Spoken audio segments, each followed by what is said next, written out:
Le troisième type d'erreur, c'est l'erreur de modélisation, modeling errors.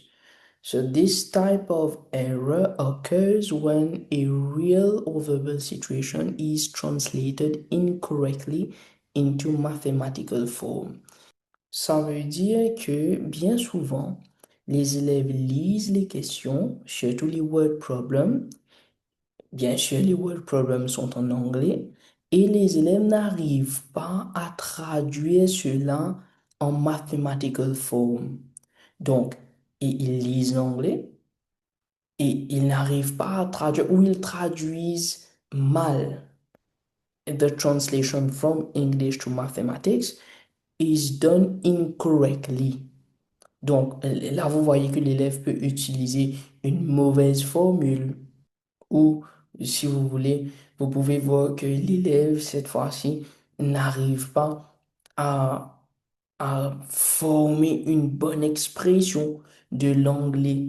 Donc, euh, tout ça, ce sont des choses qui sont très importantes. Pourquoi? Parce que tout comme l'erreur de calcul se fait souvent, l'erreur conceptuelle, c'est quelque chose qu'on retrouve presque tout le temps. L'erreur de modélisation se voit aussi quand il s'agit des word problems que les élèves n'arrivent pas à réécrire l'anglais en mathématiques. Donc là, je peux dire que c'est un peu relié au conceptual aussi. Et non seulement conceptual, mais c'est aussi par rapport à l'anglais.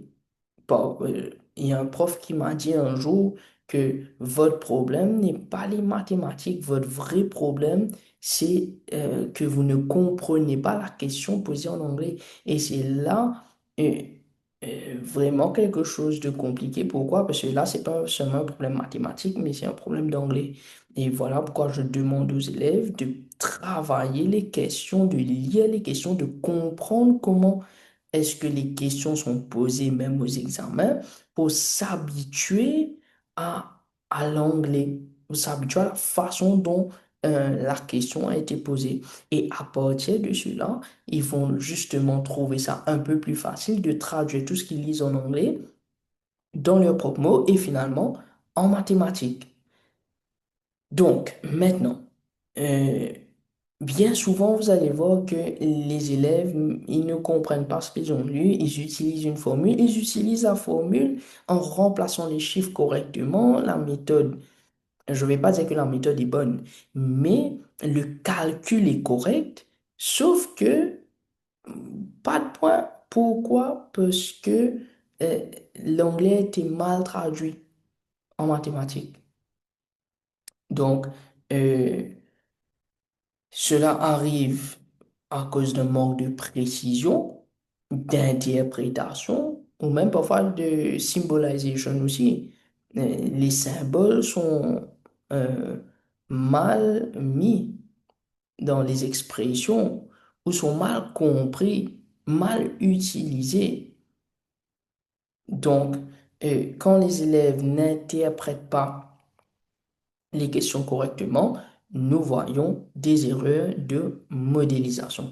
Et bien souvent, euh, après avoir lu, ils veulent tellement travailler vite qu'ils ne prêtent pas vraiment attention aux petites choses dans les phrases qui, justement, empêchent l'élève d'avoir la réponse ou de bien commencer ou de bien finir.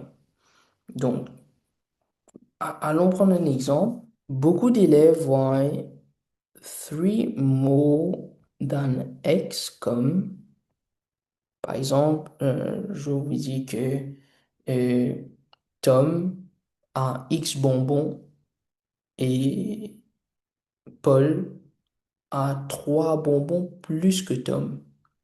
Certains élèves, parce qu'ils n'arrivent pas à interpréter cela, disent que if Tom has X sweets et que Paul a 3 plus que Tom, therefore Paul has 3 X sweets. Alors, vous pouvez voir que si une question est posée ainsi et que vous lisez ça de cette façon, vous pouvez bien lire, mais mal interpréter. Donc, là, l'interprétation n'est pas bonne.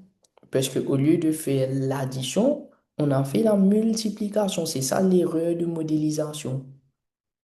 Donc, au lieu que ce soit 3 plus x qui est la bonne façon d'interpréter, l'élève a mis 3x. Voilà.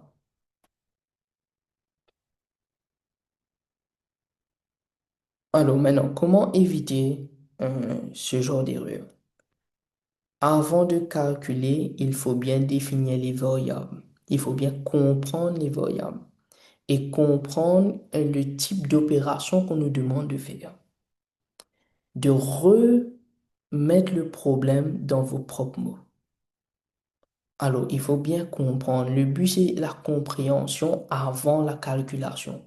Quand on comprend correctement, si la compréhension a été faite, l'interprétation est bonne, euh, bien sûr, le calcul doit suivre.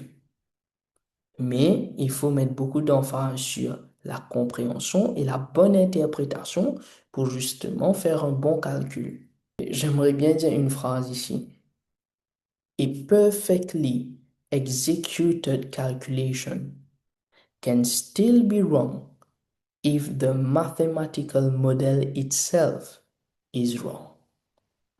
Donc, si la modélisation mathématique de la question n'est pas correcte, même si le calcul qui suit a été fait parfaitement, le tout ne sera pas correct. Malheureusement, pour certains. Mais il vaut mieux savoir ça maintenant et d'éviter ces erreurs et de se concentrer sur ce qui est très important afin d'éviter de perdre des points aussi aux examens et de bien construire la connaissance.